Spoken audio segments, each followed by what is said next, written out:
Capítulo 2. Desamores y vacíos emocionales.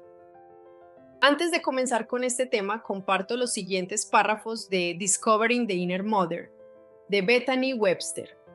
Si una hija internaliza las creencias inconscientes de su madre, las cuales son, en alguna forma sutil, no soy suficiente, entonces obtiene la aprobación de su madre, pero de alguna manera se ha traicionado a ella y a su potencial.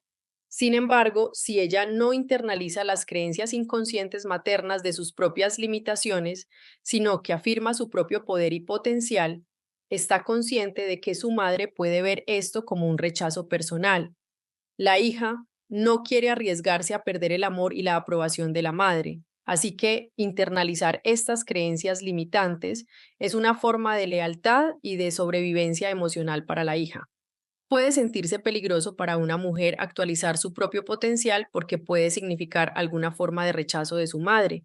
Esto es porque quizá la hija percibe de manera inconsciente que su empoderamiento total puede detonar la ira o tristeza de la madre por haber tenido que renunciar a partes de sí misma en su propia vida. La compasión de la hija por la madre, el deseo de complacerla y el miedo al conflicto pueden lograr convencerla de que es más seguro encogerse y permanecer pequeña. Una objeción común de enfrentar la herida materna es: deja el pasado en el pasado. Sin embargo, nunca escapamos o enterramos verdaderamente el pasado. Este vive en el presente como los obstáculos y retos que enfrentamos cada día. Si evitamos lidiar con el dolor asociado con una de las relaciones más primarias y fundamentales en nuestra vida, nos estamos perdiendo de una oportunidad esencial de descubrir la verdad de quién somos y auténtica y gozosamente vivir esta verdad. Escribo estas líneas justo el 8 de marzo, Día Internacional de la Mujer, en medio de noticias de marchas y de levantamientos, de mujeres enojadas y hartas de tanta violencia de género.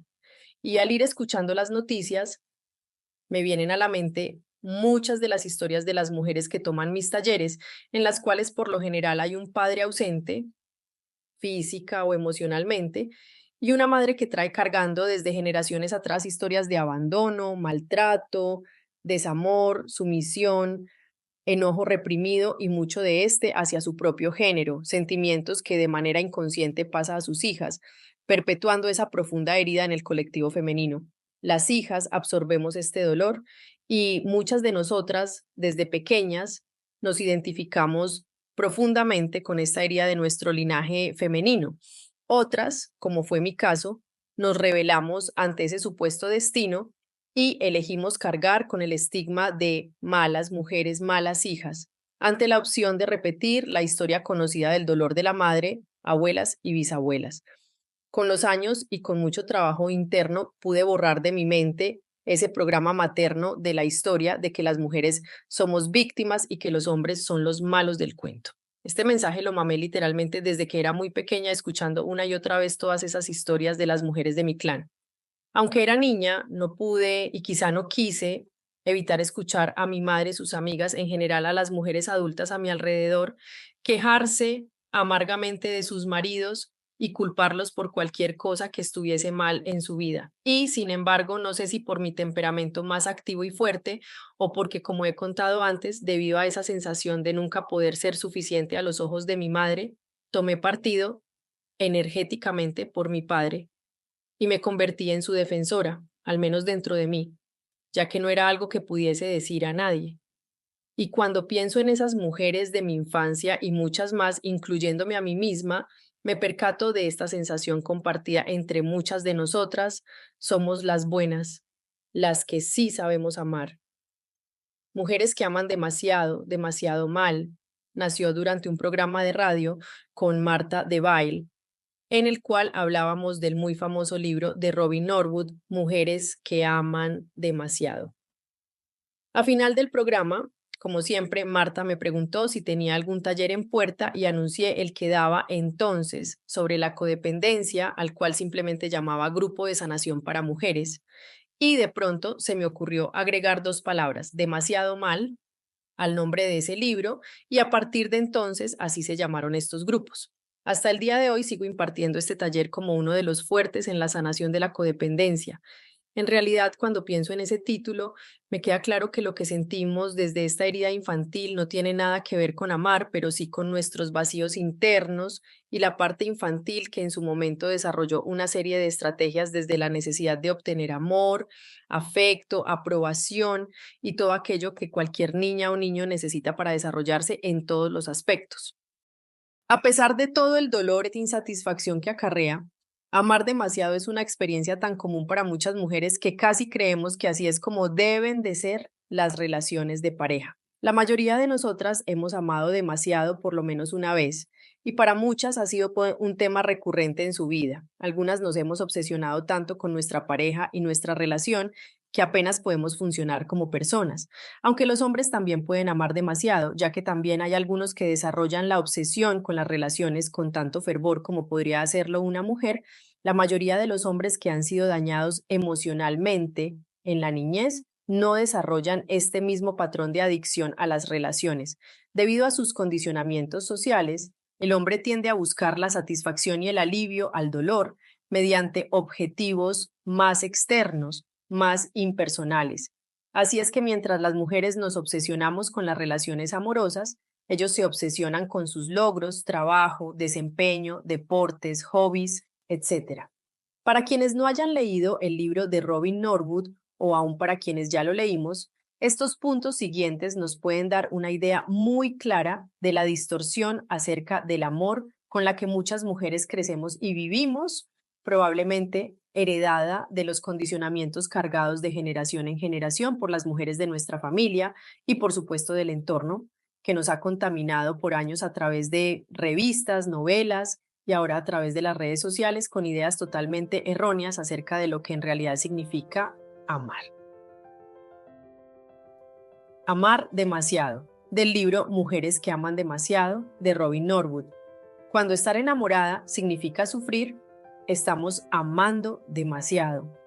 Cuando la mayoría de nuestras conversaciones con amigas íntimas son acerca de él, de sus problemas, sus ideas, sus sentimientos, y cuando casi todas nuestras frases comienzan con él, estamos amando demasiado. Cuando disculpamos su mal humor, su mal carácter, su indiferencia o sus desaires como problemas debidos a una niñez infeliz y tratamos de convertirnos en su psicoterapeuta, estamos amando demasiado. Cuando leemos un libro de autoayuda y subrayamos todos los pasajes que lo ayudarían a él, estamos amando demasiado. Cuando no nos gustan muchas de sus conductas, valores y características básicas, pero lo soportamos con la idea de que, si tan solo fuéramos lo suficientemente atractivas y cariñosas, él querría cambiar por nosotras, estamos amando demasiado. Cuando nuestra relación perjudica nuestro bienestar emocional e incluso, quizá, nuestra salud e integridad física, sin duda estamos amando demasiado. Características típicas de las mujeres que aman demasiado: codependientes. Típicamente provienen de un hogar disfuncional que no satisfizo sus necesidades emocionales. Recibieron poco afecto y por lo mismo intentan compensar esta necesidad insatisfecha proporcionando afecto, en especial a hombres que parecen de alguna manera necesitados. Debido a que esta persona no pudo transformar a sus cuidadores, progenitores en los seres atentos y cariñosos que necesitaba, reacciona profundamente ante la clase de hombres emocionalmente inaccesibles a quienes puede volver a intentar cambiar por medio de su amor. Sufre una profunda huella de abandono, la cual provoca que haga cualquier cosa para evitar que una relación se disuelva, que su pareja se vaya. Para esta mujer, nada es demasiado difícil, nada es demasiado costoso o tardado siempre y cuando ayude al hombre con quien está involucrada. Acostumbrada a relaciones carentes de amor, la persona está dispuesta a esperar, conservar esperanzas y a esforzarse más para complacer e intentar retener al objeto de su obsesión. Está dispuesta a aceptar más del 50% de la responsabilidad, culpas y reproches en una relación. Su amor propio es críticamente bajo y en el fondo no cree merecer amor. En cambio, cree que debe de ganarse el derecho de ser feliz, de disfrutar la vida. Debido a la gran inseguridad que experimentó en su niñez, necesita con desesperación controlar a sus hombres y sus relaciones. Disfraza sus esfuerzos por controlar a la gente y a las situaciones con la máscara de ser útil, eficiente o etcétera. En una relación siempre está más en contacto con la idea de lo que podría ser que con la realidad de la situación. Es adicta a las relaciones románticas y al dolor emocional. Es probable que esté predispuesta emocionalmente y a menudo bioquímicamente para volverse adicta a las drogas, alcohol y incluso ciertas comidas, en particular los dulces. Evita responsabilizarse de sí misma, fijándose y obsesionándose con personas que tienen problemas por resolver o involucrándose en situaciones que son caóticas, inciertas y emocionalmente dolorosas. Es muy posible que tenga una gran tendencia a los episodios depresivos, los cuales trata de prevenir por medio de la excitación que proporciona una relación inestable. No se siente atraída por hombres amables, estables, confiables y accesibles a ella. Estos hombres agradables le parecen aburridos. Una mujer que ama demasiado exhibe por lo general los siguientes síntomas con respecto a su forma de sentir y de relacionarse sexualmente con sus parejas. Ella se pregunta cuánto me ama o cuánto me necesita, no cuánto lo quiero yo.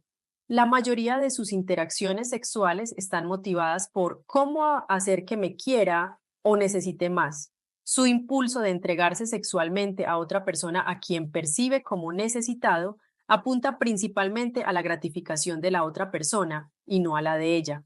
El sexo es una de las herramientas que utiliza para manipular, enganchar o intentar cambiar a su pareja. A menudo las luchas de poder de la manipulación mutua le parecen muy excitantes. Se comporta en forma seductora para conseguir lo que quiere y se siente estupendamente bien cuando da resultado y muy mal cuando no funciona. Confunde angustia, miedo y dolor con amor y excitación sexual. A la sensación de tener un nudo en el estómago la llama amor. Se excita a partir de la excitación de él. No sabe sentirse bien por sí misma. A menos que tenga el desafío de una relación no gratificante, se vuelve inquieta. No la atraen sexualmente los hombres con quienes no lucha. Se aburre con hombres amables. A menudo se empareja con hombres de menor experiencia sexual para poder sentirse en control. Anhela la intimidad física, pero debido a que teme ser controlada por el otro y abrumada por su propia necesidad de afecto, solo se siente cómoda con una distancia emocional creada y mantenida por la tensión de la relación. Se vuelve temerosa cuando un hombre está dispuesto a acompañarla emocional o sexualmente. Huye de él. Una mujer que utiliza al hombre como una droga hará de su relación con él algo tan tóxico y dañino como cualquier adicto a una sustancia química. Experimentará el mismo grado de resistencia y miedo a dejar tanto una droga como al hombre. Para evitar sentir, se inyecta literalmente con el hombre, utilizándole como droga de escape. No es una exageración comparar este proceso con el que se produce cuando un adicto a la heroína interrumpe su consumo de golpe y de forma total. El miedo, dolor, ansiedad, desesperación son enormes y la tentación de recurrir a otro hombre, a otra inyección, es igualmente grande. Reflexionar acerca de todos estos puntos desde una mirada objetiva y compasiva hacia nuestra niña interior para reconocer nuestra propia historia y dónde estamos en relación con este asunto de amar demasiado mal, que para mí es simplemente el estado infantil de la codependencia, nos ayuda a ir entendiendo que estamos llenas de creencias erróneas, de ese programa madre lleno de virus que necesitamos ir borrando con la luz de la conciencia y con mucho, mucho amor para nosotras. Conocer nuestra propia historia, indagar en la de nuestros ancestros femeninos, ser curiosas acerca de nuestro linaje, en especial la historia de nuestra madre, nos ayuda mucho a entender el camino que hasta ahora hemos tomado. Asimismo, revisar y buscar esos condicionamientos, programas que nos limitan, que reprimen nuestra energía vital, nuestra creatividad, libertad y nuestro enorme potencial de crear una vida plena y acorde con nuestros propios anhelos y visión de vida, cuando esta última se limpia de las infecciones de tantos traumas sufridos en la infancia. Si eres madre, es importante leer todo esto como hija, no como madre, pero con la apertura de ir aprendiendo, primero que nada, que tenemos el derecho de sentirnos frustradas y enojadas por el exigente papel que la sociedad nos ha asignado y que las mujeres perpetuamos sin darnos siquiera cuenta. También es necesario hacernos responsables de todo esto que sentimos sin culpar o atacar a nuestras hijas, porque a veces, al verlas, puede que nos recuerden todo aquello a lo que renunciamos por ser madres. Aun si fue de manera inconsciente, esa fue nuestra decisión. Y recordemos que nunca es tarde para actualizar nuestra vida. Esto solo lo podemos hacer si realmente nos salimos del papel de mártires víctimas y recuperamos el poder sobre nuestras elecciones, nuestras creencias y sobre nuestras acciones. Iremos hablando de esto a lo largo del libro. No todas somos madres, pero en definitiva todas hemos sido hijas. Por eso es importante que antes de llenarnos de culpa por lo que hicimos o no hicimos con nuestras hijas, sanemos justo a esa hija interna, aprendiendo a convertirnos en la madre que nuestra niña interior necesita. Lo demás vendrá naturalmente. Entiendo que quizá a muchas personas, me lo expresan las mujeres que trabajan conmigo en sesiones o talleres, nos cuesta trabajo este asunto de bajar a nuestras madres del pedestal y de paso revisar a dónde pusimos a papá, si en otro pedestal o lo enviamos al inframundo de los malos. Humanizar a nuestros padres permitiéndonos verlos como las personas falibles y probablemente inmaduras que son, es incluso bueno para ellos y para nosotras darnos cuenta de que está bien ser humanas, que está bien equivocarse, regarla, caerse, levantarse y seguir adelante. Madres o no, todas necesitamos saber que no tenemos que ser perfectas, que no es necesario vivir intentando llenar las expectativas que la propia familia y la sociedad ponen en las mujeres que se convierten en madres, como si por el simple hecho biológico de ser madres nos ilumináramos de alguna manera, y aunque estemos llenas de miedos, inseguridades y traumas personales, a partir del momento en que damos a luz, todo quedará atrás y nos convirtiéramos de pronto en seres de otra dimensión, capaces de borrar nuestras heridas de infancia, amar incondicionalmente a nuestros hijos y, como grandes mártires, estar dispuestas a sacrificar nuestra propia vida en aras de esa maternidad. O decidir que no quieres ser madre, pero ir cargando la profunda culpa y el miedo ante esta decisión que seguramente no estará muy apoyada por personas que te criticarán y pretenderán convencerte de que, si no eres madre, no podrás jamás sentirte plena.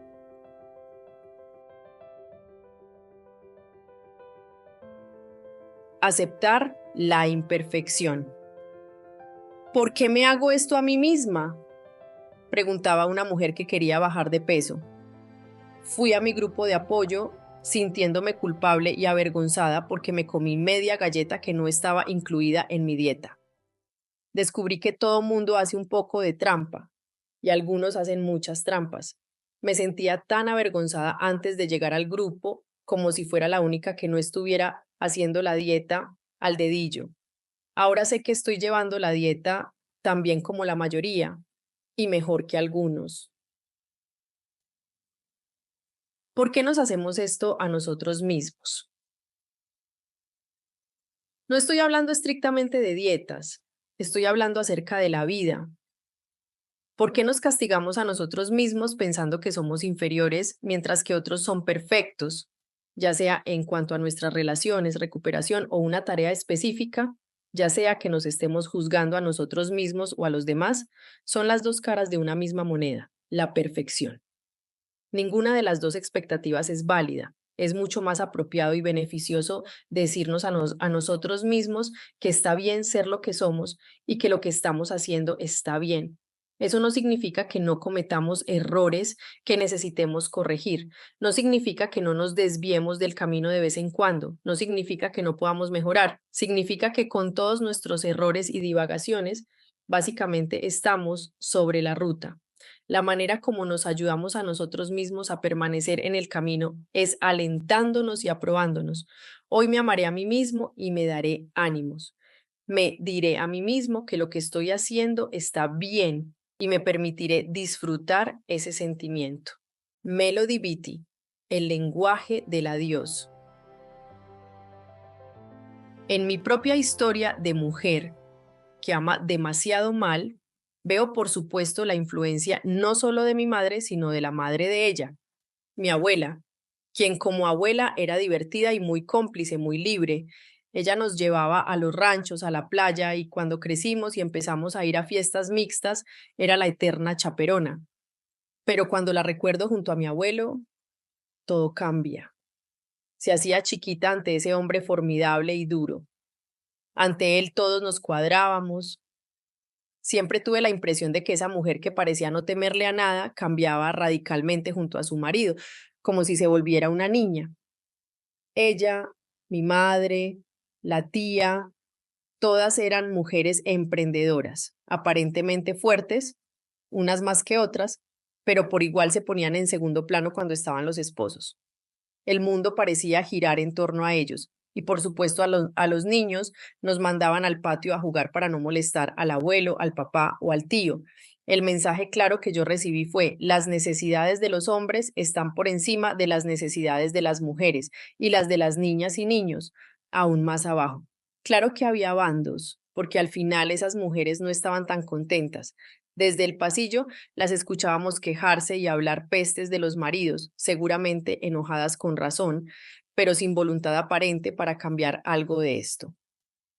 Supongo que en algún momento de esos primeros años, una parte de mí decidió que era mejor aliarse con los hombres, o más bien con mi padre, porque con ese abuelo y los tíos simplemente no había forma. A mí me parecía que esas mujeres con quienes crecí no eran capaces de entender la parte de los hombres, que en realidad ellos no eran tan malos. Y viendo hacia atrás, entiendo que necesitaba creer esto porque dentro del paquete de esos hombres malos estaba mi propio padre, y para mí él era la fuente de aprobación y algo de la ternura y calidez que no pude sentir de mi madre. En aquellos años, ignorante de todo lo que aprendería después, en mi mente joven se iba implantando la idea de que ser mujer, al menos en mi mundo limitado, era sinónimo de aguantar, enojarse, quejarse y seguir aguantando, mientras que ser hombre era hacer lo que uno quisiera, salir, divertirse y que incluso te aplaudieran por hacer esas cosas que a las mujeres nos estaban prohibidas. Cierto, el mundo ha cambiado bastante desde entonces, pero en una parte de nuestro entorno, en lo profundo, sigue siendo igual, manteniendo esas grandes e injustas diferencias de género que en muchos son perpetuadas por nosotras mismas, cuando como madres damos esa libertad y tolerancia a los hijos varones, misma que no compartimos con hijas, hermanas, amigas. Durante el año 2003 abrimos un Osho Center en la Ciudad de México. Para iniciar invitamos a una psicoterapeuta alemana, Halima, a que viniera a dar un taller para mujeres. Me tocó ser la traductora y asistente, y desde que nos conocimos tuvimos una profunda conexión, un vínculo que ha sido de gran importancia en mi trabajo personal y con otras mujeres. Con ella trabajé varios talleres e incluso me invitó a asistir a un par de talleres en Europa. Cuando nos conocimos en México, en una de las muchas veces que desayunamos juntas, me explicó cómo los condicionamientos compartidos por muchas mujeres de encontrar y conservar a un hombre a su lado tienen su propia sabiduría y han sido para muchas mujeres en sociedades altamente patriarcales y sobre todo en las generaciones de antes, un asunto de sobrevivencia, ya que de forma inconsciente cargamos en nosotras las historias de las mujeres de nuestras cadenas generacionales, algo parecido a una computadora nueva, totalmente limpia. Nuestra mente se va cargando de los programas del entorno. Nos llenamos del virus del miedo, de la vergüenza, de la culpa, todo aquello que nuestras madres, abuelas, bisabuelas fueron pasando la una a la otra. De pequeñas absorbemos todas esas emociones, tomamos sus creencias como visiones de vida, sus valores como normas inquebrantables, y aprendemos a vivir con todo esto. De alguna manera, sin que fuera consciente, sentimos el dolor que cargaban las mujeres de nuestra familia y sin saberlo lo tomamos como parte de la herencia, quizá incluso sintiendo que éramos las culpables de ese dolor, sin saber mucho más. Nos llenamos de culpa, en especial si escuchábamos a nuestra madre contar cómo dejó a un lado su vida para tenernos a nosotras, nosotros. Todo lo que sacrificaron, muchas veces incluso quedarse al lado de un hombre que las hacía sufrir para no dejar sin padres a los hijos. ¿Y cuántas de nosotras quisimos con todo el corazón salvar a nuestras madres víctimas, al tiempo que nos dolía que ellas mismas no se salvaran y que quizá esto fuera nuestra culpa? Es bastante normal que los niños en estas etapas tempranas de su desarrollo se culpen a sí mismos por situaciones de los padres, y esto lo llevamos en el inconsciente al crecer. Si no nos hacemos consciente de esta culpa, la llevamos con nosotras en el inconsciente, quizá incluso tejiendo pactos silenciosos con nuestra madre: no ser mejores, más exitosas, más amadas, más felices, porque en el fondo esto sería como traicionar a la madre y a su gran dolor.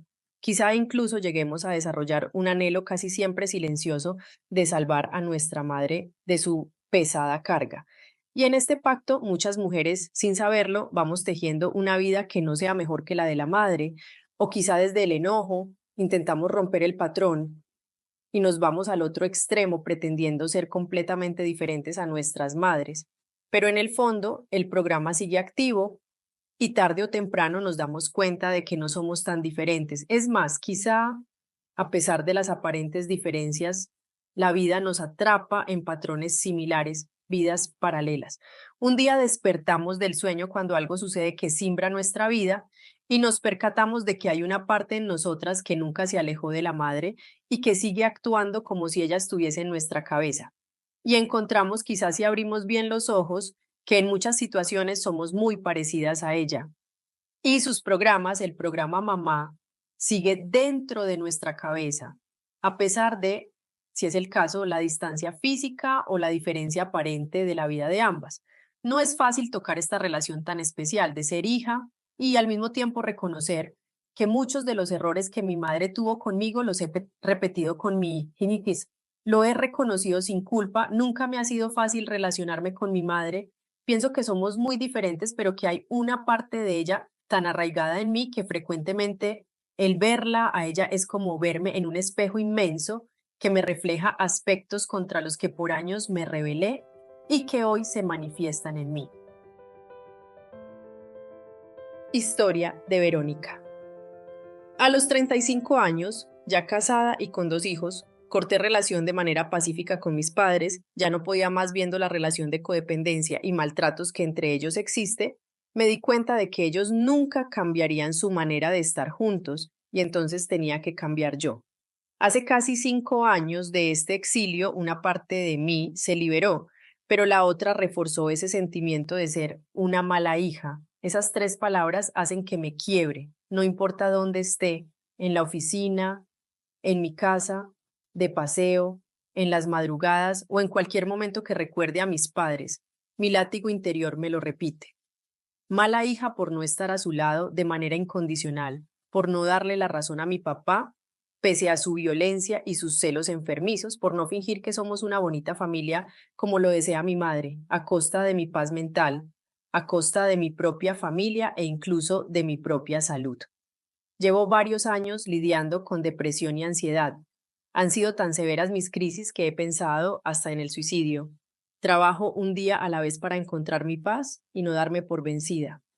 Mi esposo y amigos cercanos me dicen que soy valiente, pero no me lo creo. Por el contrario, quisiera ser una hija que estuviera con sus padres pese a a la mala vida que ellos se dan y que no le afectara en lo más mínimo, pero no puedo. Me es más fácil vivir en esta culpa de no ser suficiente, en esta sensación de no tener familia.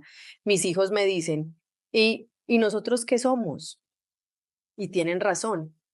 Ellos son mi motivo para ser una mejor versión de mí misma y no repetir las mismas circunstancias que yo viví. Para compensar el ser una mala hija, trabajo para ser una buena mamá, una buena esposa, una buena amiga, una buena maestra, como esperando que con ello llene mis vacíos existenciales. La última vez que vi a mi papá me dijo, todo se paga en esta vida. Y vivo pensando, ¿cuál será el precio que yo tenga que pagar por no ser lo que ellos esperaban? Pareciera que justo cuando llegamos a la edad para poder seguir nuestros sueños, algo profundo nos impide volar. Y esa lealtad inconsciente que menciono en las palabras de Bethany Webster al inicio de este capítulo nos pega con todo, inhabilitando las alas que por años hemos querido abrir para volar muy lejos. Muchas veces he contado cómo yo sentí siempre más afinidad con mi padre. Según yo, desde muy pequeña lo protegía de la familia de mi madre y de ella misma, de sus críticas hacia él, de sus constantes quejas y lo que yo consideraba falta de amor de su parte. Con años de trabajo terapéutico he descubierto algo como un nudo energético que me ata a mi madre a través del tiempo, de sus 2 divorcios, de nuestros interminables conflictos. Y paradójicamente, aunque me fuera a otro lugar de una manera u otra, regresaba a su casa. Hoy y desde hace años soy quien al menos físicamente está más cerca de ella. Ese nudo lo formó el anhelo frustrado de que mi madre me viera y me diera finalmente su aprobación. Y lo llamo nudo porque son muchas emociones enmarañadas y para poder entenderlas he tenido que ir desenredando poco a poco el vínculo entre las dos. Para poder lograr esto, he tratado de conocer más a fondo no solo a mi madre y a lo que la ha movido toda su vida, sino también a las mujeres con las que ella creció y quienes nos heredaron muchas de sus creencias e ideas acerca del amor y la libertad. Tal como me enseñó Halima, hoy puedo ver que muchas mujeres se inclinan más hacia la búsqueda del vínculo, de la pertenencia al clan, de la aceptación de la sociedad y la aprobación de su propia madre y seguramente del padre también. Claro, en una cultura patriarcal como esta y muchas de las que conocemos, generaciones enteras de mujeres no tuvieron más opciones que hacerse de un marido y una vez logrado esto, conducirse de la forma correcta para siempre, ser parte de esa sociedad que las ensalzaba como hijas, esposas, madres, abuelas, siempre y cuando siguieran al pie de la letra las reglas establecidas por el patriarcado y perpetuadas por las mismas mujeres. Esto último es precisamente el profundo dolor de nosotras las mujeres, prisioneras enseñando y con frecuencia obligando a sus hijas a quedarse prisioneras y a amar a sus carceleros. Como tantas otras mujeres aprendí de mi madre, mis abuelas y las mujeres de mi familia, casi sin darme cuenta, a complacer, a ceder y a aguantar, porque esa era en su visión, la forma de conservar al marido. Aunque una parte de mí se rebelaba ante esta idea, confieso que muchas veces me encontré repitiendo justo estos patrones, atrapada en relaciones que, aunque era claro que no funcionaban, me resistía a dejar, porque en el fondo, igual que todas esas mujeres, estaba condicionada a pensar que sin un hombre a mi lado nunca sería suficiente. Cuando era pequeña nos llevaban de vacaciones a la Ciudad de México, entonces DF, y visitábamos a los abuelos paternos con quienes nos quedábamos los tres hermanos mayores. Mi abuela nos hablaba a mi hermana y a mí de lo importante que era hacernos indispensables para nuestros maridos, para que nunca se fueran, que no sepan ni dónde se guardan sus calcetines. Esta es una frase que alguna vez nos dijo y se me quedó tan grabada que cuando me casé me tomé muy en serio la tarea de guardar la ropa de mi entonces esposo para que él me viera como la esposa hacendosa y trabajadora. En aquellos viajes también visitábamos a la bisabuela Aura y su hija Alicia, hermana de mi abuela materna, una mujer pequeña, delgada, siempre nerviosa, al menos así la recuerdo, que hablaba poco y fumaba mucho. Mami Alice, le decíamos sus sobrinos nietos, señorita Alicia, la llamaba la gente grande. No la recuerdo mucho de aquellos años, solo que era buena persona y que era como la sombra de su madre, la bisabuela Aura. Como conté antes, Mami Alice sí había estado casada, pero el esposo resultó vígamo. Por supuesto, el matrimonio fue anulado y a ella nunca más se le permitió salir o convivir con otros hombres que no fueran de la familia. Cuando yo era adolescente, ellas se mudaron a Villa Hermosa, donde vivía la mayoría de ese lado de la familia, eran nuestras vecinas, y en realidad yo la veía poco, estaba más ocupada en fiestas y romances que en convivir con las señoras grandes de la familia. Un día en el que para variar me había metido en algún tipo de problema y mi madre me estaba regañando, llegó mami Alice a la casa y de una manera muy dulce calmó a mi madre. Y cuando mi madre se fue a hacer algo, se me acercó y me dijo, yo era como tú de joven, me recuerdas mucho a mí. Me impactó mucho que me dijera eso. Jamás hubiera imaginado que una mujer así hubiera hecho algo que su madre no aprobara. En una ocasión, ya casada y con mi hija de pocos meses, regresé a Tabasco a pasar una Navidad. Esa vez nos tocó quedarnos en su casa, donde vivió ella con la bisabuela, quien tenía poco de haber muerto. La tía Alicia sufría entonces algún tipo de demencia y por lo mismo no nos reconocía ni sabía en qué época vivía. Una enfermera la cuidaba ya que actuaba de manera extraña, casi como niña. En esa ocasión, lo que más me impactó fue encontrarla arreglándose y cuando le pregunté que si iba a salir, sin esperar una respuesta realmente, me dijo muy contenta que se estaba arreglando porque venía su novio a visitarla. Pocos años después murió, pero en sus últimos días le dio por decir groserías, expresar enojo y hacer cosas que mi bisabuela jamás hubiera permitido. Cuando pienso en ella, ya sea porque la veo en alguna foto de la familia o porque alguien menciona su nombre, a una hora después de tantos años, me siento tocada por un sentimiento de tristeza por ella.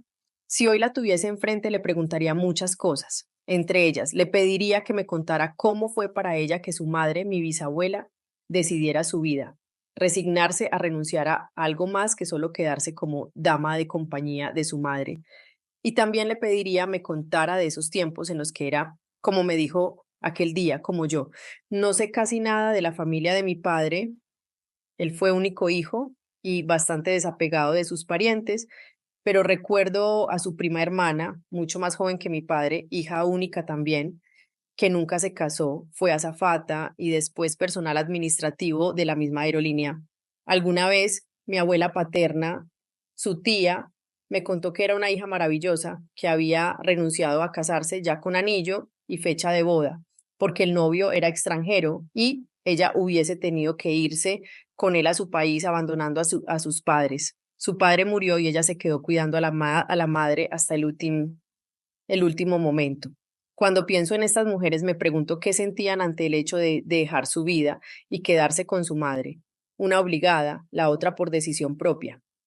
Era muy claro el gran amor que le tenían a su madre, pero en ambos casos siento que el sacrificio fue enorme, o al menos así me lo parece.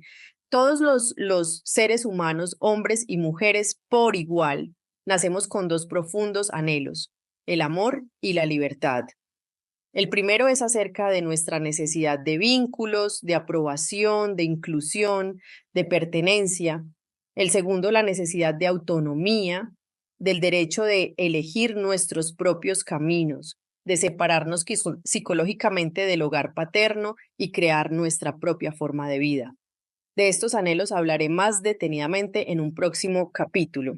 No pretendo abordar cuestiones de género aquí, pero tampoco quiero evitar reconocer que, al menos en mi experiencia, por lo que he visto y trabajado con tantas personas, las mujeres son las que forman con más fuerza estos vínculos de lealtad con la madre en particular y en general, seguramente con sus excepciones, los hijos no tienen tanto problema en alejarse y vivir su propia vida.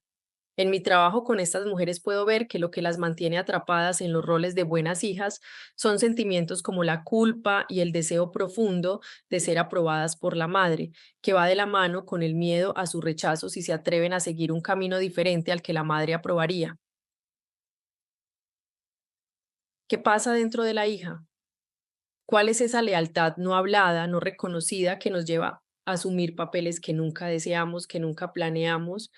Me parece que tiene que ver con sentirnos aprobadas, reafirmadas por mamá. Y esta necesidad es tan fuerte en nosotras las mujeres que estamos dispuestas a renunciar a nuestra propia vida con tal de obtener esta mirada amorosa, aprobatoria, que nos haga sentir que somos merecedoras del amor y de las bondades de la vida. Por supuesto que hay mucho amor en ese pacto de lealtad de la hija que renuncia a su realización en un intento de compensar a mamá por todo lo que ha sufrido y todo lo que ha tenido que soportar. Es una lealtad bárbara que se apoya en una necesidad real de recibir de la madre la aprobación, el apoyo emocional que tanto necesitamos de ella. Pero el problema es que si mamá no recibió esto de su propia madre, es muy difícil que nos lo pueda o sepa dar. Y si nosotras, madres, no lo trabajamos, la situación será similar con nuestras hijas. Si una madre no ha enfrentado su dolor o encontrado formas de lidiar con sus sacrificios, su hija puede estar atada con mensajes que sutilmente instalan vergüenza, culpa u obligación, dice Bethany Webster. Nuestra madre nos trató como la trataron a ella, y hoy nosotras nos tratamos como nuestra madre nos trató, y a su vez trataremos a nuestras hijas de la misma manera en que nos tratamos nosotras. Historia de Sofía. La relación con mi madre la recuerdo siempre muy peculiar. Ella viene de una familia acomodada económicamente y si bien mis abuelos no tenían estudios, se preocuparon y ocuparon de darle todo el apoyo a sus hijos para que ellos se desarrollaran en el ámbito que quisieran. Curiosamente, mi madre fue la única que concluyó una carrera universitaria, sin embargo, nunca ejerció y se dedicó solo a cuidarnos a mí y a mi hermana, cosa que agradezco infinitamente. Sin embargo, a la menor provocación, sacaba a colación el cómo ella renunció a todo por nosotras, lo cual durante años me generó una sensación de culpa que intenté compensar tratando de ser la hija perfecta, obedeciendo siempre al pie de la letra las reglas que ella imponía. Y aunque uno podría pensar que tendría una actitud de gratitud ante la vida, siempre veía el césped del vecino más verde, generando una sensación de que nada era suficiente, hecho que se evidenciaba en sus cumpleaños, donde todos nos quebrábamos la cabeza para tratar de darle un regalo de su agrado, y el resultado era siempre el mismo, una crítica, un cambio de regalo o incluso ver cómo nunca lo usaba. Lo anterior, ya de adulta, me generó una compulsión por ser agradable con los demás a una costa de sacrificar mis necesidades. Aunado a esto, nunca se hizo responsable de sus necesidades y nos daba esa carga al resto de la familia. Durante años fui su amiga, ya que curiosamente no tiene ninguna amiga de su edad, así que terminaba escuchando sus problemas con mi papá y siendo utilizada como una herramienta para manipular y alcanzar sus objetivos ante su incapacidad de expresar sus necesidades de forma asertiva y madura. Ahora que mi padre ha fallecido, se ha quitado esa máscara de madre abnegada, acusándonos de ser malas hijas y tratando de imponernos un sentimiento de culpa por haber hecho una vida y ser autosuficientes, a pesar de que siempre hemos estado ahí para ella. Pero de nuevo, nada es suficiente. Digamos, quizá que su ideal sería que fuéramos como Tita, de como agua para chocolate, y pusiéramos en pausa nuestra vida para cuidarla, siendo que ella goza de salud y capacidad financiera. Gracias a las terapias, lecturas y en particular al curso que tomé con Aura, he, he sido capaz de reconocer que ella no va a cambiar, de aceptar que ella es como es, una mujer que tuvo muchas carencias emocionales y no es malo ponerle límites y cortar con dinámicas familiares dañinas, agradeciendo que, a su manera, trató de darnos lo que ella no tuvo, pero asumiendo mi responsabilidad de ser la madre que necesito, quitándome culpas y tomando conciencia de que soy suficiente. No necesito a nadie, me basto yo sola. No necesito a nadie, me basto yo sola. Justo este fin de semana mi madre vino a quedarse a mi casa, ella tiene 82 años y después de haberse convertido en una mujer aparentemente tan independiente, convencerse a sí misma de que no necesitaba a nadie para estar bien, hoy casi al final de su camino reconoce su necesidad de vínculos. Mi corazón está lleno de sentimientos encontrados, sentimientos que no han sido muy claros desde antes de la pandemia, cuando ella se cayó y se lastimó la muñeca derecha. En ese tiempo éramos vecinas y de pronto me vi en la necesidad de ir todos los días a ayudarle, a cuidarla. Pensé que sería algo temporal y que en cuanto estuviese bien de la mano, retomaría su tan amada independencia. Pero lejos de ser así, cada día aumentaban sus dolencias o sus achaques, como decíamos los hijos, pero la realidad es que por mucho que lo tomáramos a broma, no es fácil ver a la madre de una envejecer y poco a poco volverse más dependiente de nuestros cuidados. Mi madre tenía una amiga, Rachel, digo tenía porque hace mucho que no sé nada de ella, ni mi madre tampoco. Rachel tenía 82 años cuando la conocí. En 2012 aproximadamente yo vivía en la Ciudad de México y ella vino con mi madre a tomar un taller que organicé en el centro del que era parte. Era un taller intenso, de mucha actividad física, desbloqueo emocional, impartido por una de mis grandes maestras, Anisha Dillon. Rachel, a pesar de su edad y aparente fragilidad, participó en todos los ejercicios y meditaciones activas. Era sorprendente esa vitalidad en una mujer de su edad. No dejaba que nadie la ayudara, incluso pretendía cargar su pesada maleta, cosa que por supuesto no permitimos. Al final, una de las participantes la invitó a quedarse en su casa para que no estuviera sola en un hotel durante los días del taller. Menciono a Rachel porque ella se volvió una figura de inspiración para mi madre, quien continuamente repetía que quería llegar a esa edad con esa independencia. No volví a verla después de esa semana, no conozco detalles de su historia, pero había algo en ella que me recordaba esa lucha de tantas de nosotras de no caer en dependencias, de huir del estigma de nuestro linaje femenino, convirtiéndonos en personas que no dependemos de nadie, como si esto fuera posible. Y de esta idea de la falsa independencia, de no necesitar, hablaré en los párrafos siguientes. Y regreso a este día cuando me encuentro con el corazón apachurrado. Mi madre regresó a su casa hace unas horas, mi hija la llevó y en cuanto me encontré sola en la casa me solté en llanto. He llorado no sé cuántas veces y me doy cuenta de que ese estado irritable que he estado experimentando, sobre todo cuando la veo a ella, es en el fondo el dolor de ver a esta mujer que es mi madre envejecer. Desde que mi madre se divorció de mi padre, algo importante cambió en ella.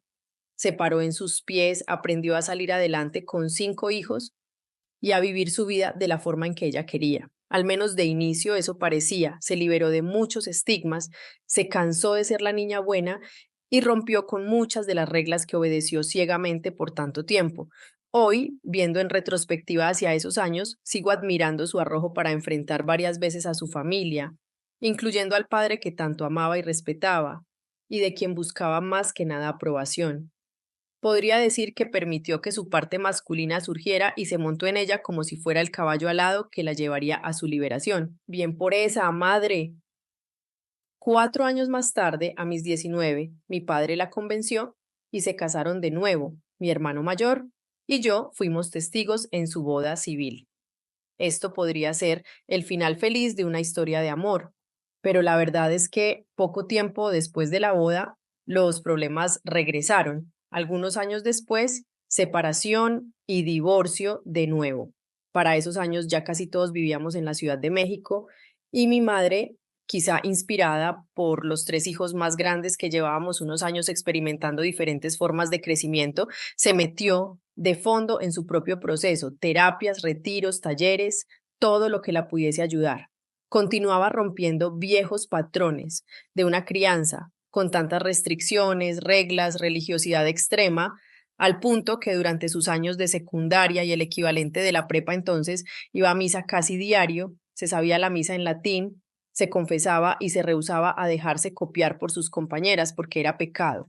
Ella misma reconocía que a pesar de los muchos problemas y catástrofes que vivió con mi padre, le debía que en esa segunda boda la hubiera sacado de Tabasco, que hubieran viajado, conocido personas, culturas, lugares diferentes, y también esos años del primer divorcio, durante los cuales tuvo que enfrentar a una sociedad cerrada y llena de prejuicios, convirtiéndose en una de las primeras mujeres divorciadas en su entorno, algo muy doloroso y complicado para ella. Alguna vez me contó que su hermana, que era su vecina, la regañaba cuando salía y le decía que tenía que portarse bien para dar buen ejemplo a sus hijas. Gracias a todas sus crisis, su percepción de la vida cambió, finalmente abriéndose a la posibilidad de descubrir caminos diferentes a los ya conocidos. Y esta posibilidad de alguna manera la transmitió energéticamente a nosotras, sus hijas y por supuesto a los hijos, siendo una de nuestras fuentes de inspiración para continuar rompiendo estereotipos. Y digo continuar porque no fue ella la que inició esta revolución espiritual y emocional en nuestra familia. De hecho, fue nuestro padre primero y mi hermano mayor después. Esa mujer, la madre, después de que todos sus sueños románticos de la infancia y adolescencia se rompieran y que tuviera que vivir situaciones difíciles, sobre todo para las mujeres de su época y en provincia, fue la única de sus hermanas que se atrevió, ya adulta, a confrontar su educación, modificando su visión y valores para crear una vida más congruente con su verdadero ser. Sé que esta historia no es única, pero tampoco la más común. El hecho de que mi madre se hubiera atrevido a romper con muchas de sus cadenas generacionales fue de mucho valor y estoy segura de que abrió camino para nosotras, sus hijas y nietas, para los hombres de la familia también, aunque me centro en la parte de las mujeres por el tema del libro.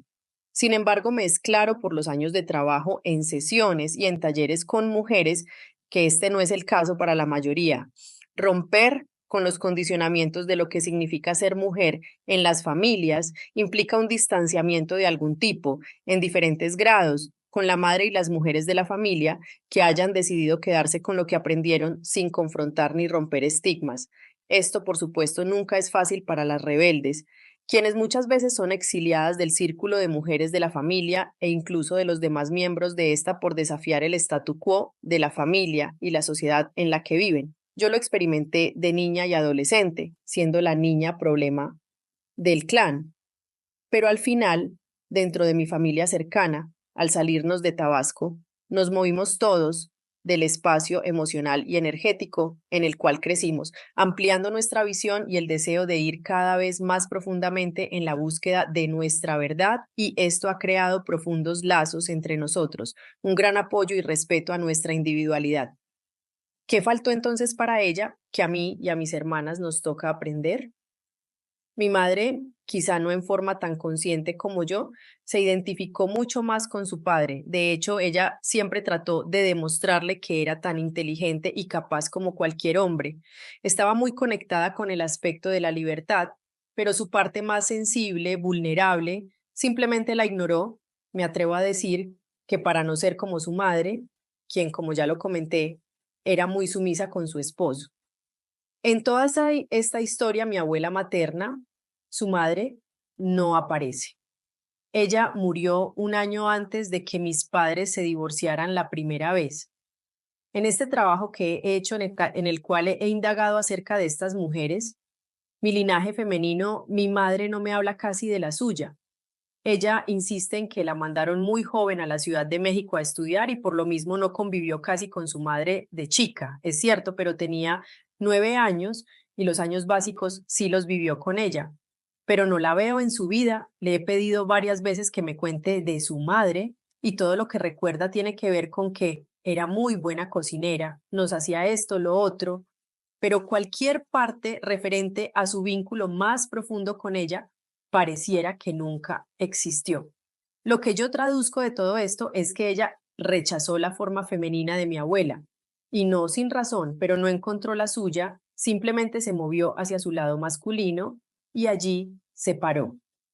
Ignoró necesidades propias de este aspecto y desde sus heridas decidió que era mejor no necesitar, y por supuesto su historia tan rota con mi padre se lo reforzó. Esto me lleva a la vulnerabilidad, palabra que no entendí a fondo hasta años después de que inicié mi trabajo personal y más tarde el entrenamiento con Krishnananda y Amana Troll, fundadores del Learning Love Institute. Hasta ese momento, ser vulnerable para mí equivalía a ser débil, a exponerme de forma que otros me pudieran lastimar. Aquí claramente veo mi parecido con mi madre, cómo fui tomando sus formas casi sin darme cuenta. Ambas salimos al mundo solas y de una manera u otra pudimos navegar por esas aguas sin ahogarnos gracias a nuestra fuerza, pero en el proceso nos desconectamos de las cualidades de nuestro lado femenino. Cuando inicié mi trabajo con Chris y Amana y luego tomé el entrenamiento de comunicación no violenta, que se basa en las necesidades esenciales de todos los individuos, poco a poco pude darme cuenta de que había ignorado esa parte mía tan sensible para evitar que me metiera en problemas según yo, y me había disfrazado de mujer fuerte, pero en realidad por dentro era como un pollito asustado. Sí, sí soy fuerte, todas las personas, lo sepamos o no, tenemos nuestra fuerza, pero la mía en aquellos años tenía más que ver con una armadura de todo está bien, soy cool, no me afecta nada, aunque esta era solo una estrategia mía para encajar. No se preocupen, yo no necesito nada, lo que hagan está bien para mí porque soy bien buena onda y me adapto a todo. Más que ser fuerte, era dura conmigo, con esa parte sensible y vulnerable que había aprendido a ver como un estorbo. Y esta era la consecuencia de crecer en una familia en la cual lo que se valoraba era justo ser fuertes, valientes, independientes, pero sobre todo no molestar a los demás con nuestras necesidades, arreglárnoslas solas, porque al final es lo que mis padres tuvieron que hacer. No necesito, no necesito, no necesito, parece haber sido el mantra de las mujeres de mi familia. Mis necesidades no son valiosas, sobre todo si molestan a los demás. Ser sensibles no era bueno en la familia, porque entonces te convertías en blanco de burla, bromas, críticas y cierta lástima por parte de los demás. Aguante vara era lo que nos decían cuando nos caíamos del caballo, cuando nos lastimábamos, cuando algo nos daba miedo. Y yo aprendí, como mi madre y muchos de la familia, a aguantar vara. Me ha tomado mucho tiempo y trabajo personal ser capaz de ver la razón por la cual he vivido enojada con mi madre, y hoy, al observarla en la fragilidad de su edad, de su vejez, se me va aclarando el panorama. Como ella, como tantas, Aprendí a callar muchas de mis necesidades y hacerme cargo de las de otras personas. Muchas de nosotras vamos por la vida sin claridad acerca de lo que realmente necesitamos y sin darnos cuenta de lo sensible. Verla a ella y a muchas otras personas que tomamos en cuenta algunas de nuestras necesidades esenciales, mientras ignoramos otras tantas, me permite reconocer esa parte de mi niña herida que he querido esconder no solo de los demás, sino también de mí misma. Para cambiar este patrón de amar demasiado, demasiado mal, es vital conocer y respetar nuestras necesidades. La verdad es que muchas veces ni siquiera sabemos qué es lo que necesitamos o confundimos necesidades básicas con los caprichos de la parte infantil. Necesidades y vacíos. El siguiente texto acerca de las necesidades y los vacíos pertenece al Manual de Entrenamiento de Técnicas Terapéuticas, de Meditación, Exploración Interna y Sanación del Learning Love Institute, creado por Amana y Chris Traub, y lo comparto por ser un entendimiento básico para la sanación de nuestras niñas interiores. Parte de este se encuentra en el libro Stepping Out of Fear de los mismos autores. Hablaremos primero de la experiencia del vacío negativo de la niña interna y del estado de necesidad que naturalmente surge de ella. En su primer volumen de las series Diamond Heart, H.A. Almas tiene un capítulo llamado La teoría de los agujeros. En este brillante capítulo, él contribuye valiosamente al entendimiento del estado mental de nuestra niña interior. Describe cómo estos agujeros energéticos internos se desarrollan cuando una de las necesidades esenciales no es satisfecha en nuestra infancia. Un agujero es una sensación de vacío en relación con alguno de los aspectos de nuestro ser que no fue nutrido y por lo mismo no se desarrolló. Pasamos mucho de nuestro tiempo y energía de la vida diaria inconscientemente tratando de llenar nuestros vacíos. Muchas de nuestras conductas están dirigidas a que otros llenen nuestros vacíos. Nuestros agujeros crean una ansiedad muy profunda y nuestra vida se convierte en una compulsión inconsciente constante de llenarlos. Cada uno de estos agujeros crea una dependencia hacia algo externo, ya sea intentando llenarlos con personas o situaciones o evitándolos por causa del mismo agujero. Nuestros agujeros tienen un efecto poderoso en el tipo de personas y situaciones que atraemos. Tenemos una compulsión de crear situaciones que detonan estos mismos agujeros, porque al final es la única forma de darnos cuenta de que los tenemos. Esta es la forma que tenemos de aprender y desarrollar lo que falta adentro. Necesitamos de estos retos para crecer. Diferentes tipos de agujeros. Sentirse no queridas, abandonadas, rechazadas. No sentirnos especiales o respetadas. No confiar en tus sentimientos. Falta de automotivación.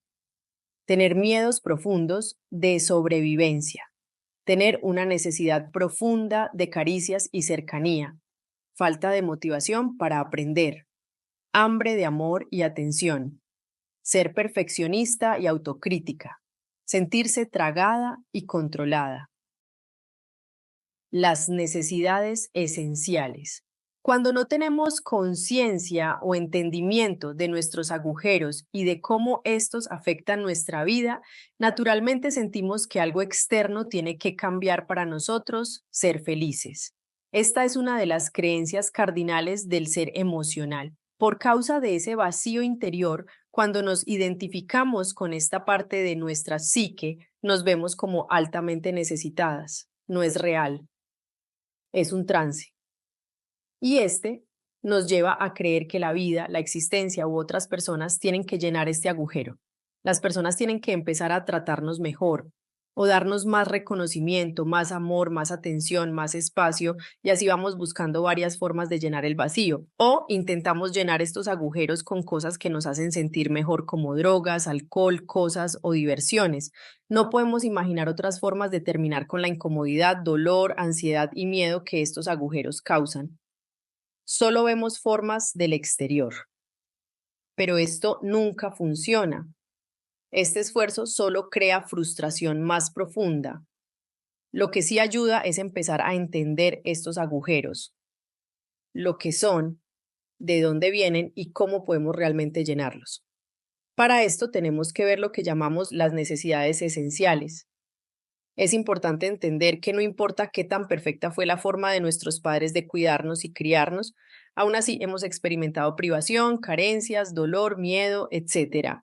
Si no entendemos esto, nunca creceremos. Antes de eso, desde nuestras carencias, de forma inconsciente, proyectamos nuestras necesidades no satisfechas en nuestros amantes, novios, parejas, amigos cercanos, compañeros de trabajo, hijos, de hecho, en cualquiera con quien nos relacionemos. Entre más cercana la conexión, más profunda la proyección. Necesidades esenciales. La necesidad de sentirnos queridas y sentirnos especiales y respetadas como personas únicas, por lo que somos, no por lo que hacemos. La necesidad de que nuestros sentimientos, ejemplo, dolor, miedo, ira, pensamientos e intuición, sean validados. La necesidad de ser alentadas a descubrir y explorar nuestra unicidad y originalidad en los siguientes aspectos: sexualidad, dones creativos, poder, gozo, recursos, silencio y soledad. La necesidad de sentirte segura y a salvo. La necesidad de ser tocada físicamente en amorosa presencia. La necesidad de ser inspirada y motivada a aprender. La necesidad de saber que está bien cometer errores y aprender de ellos, la necesidad de atestiguar amor e intimidad, la necesidad de ser alentada y apoyada a separarnos y encontrarnos a nosotras, la necesidad de que nos den límites firmes y amorosos. Esta es la lista de donde surgen nuestras carencias y está totalmente y para siempre en el presente. Cuando nos acercamos a otra persona, por lo general lo hacemos con todas estas necesidades insatisfechas. Cuando no hay conciencia, nos movemos automáticamente a una de las 5 conductas de nuestra niña emocional infantil: reacción y control, expectativas, demandas y sentirnos con derechos sobre el otro, complacer y ceder, fantasías, adicciones. Cuando empezamos a desarrollar la conciencia, estas conductas dejan de ser tan automáticas. Ejercicios de autoindagación. Revisa la lista de las necesidades esenciales y pregúntate: ¿tengo un agujero en relación con esta necesidad? Cuando encuentres un agujero particular, pregúntate: ¿cómo afecta este agujero en mi forma de relacionarme con las personas y la vida? ¿Cómo se siente en el cuerpo este agujero dentro de mí? Explorando tus necesidades. ¿Qué pensamientos y sentimientos surgen cuando consideras tus necesidades? Escribe las creencias que guardas acerca de tener o expresar estas necesidades. ¿Qué te enseñaron, de forma verbal o no verbal, acerca de tener y expresar tus necesidades? Ejemplos. Es egoísta centrarse en las necesidades de uno. Hay cosas más importantes en la vida que lo que tú necesitas.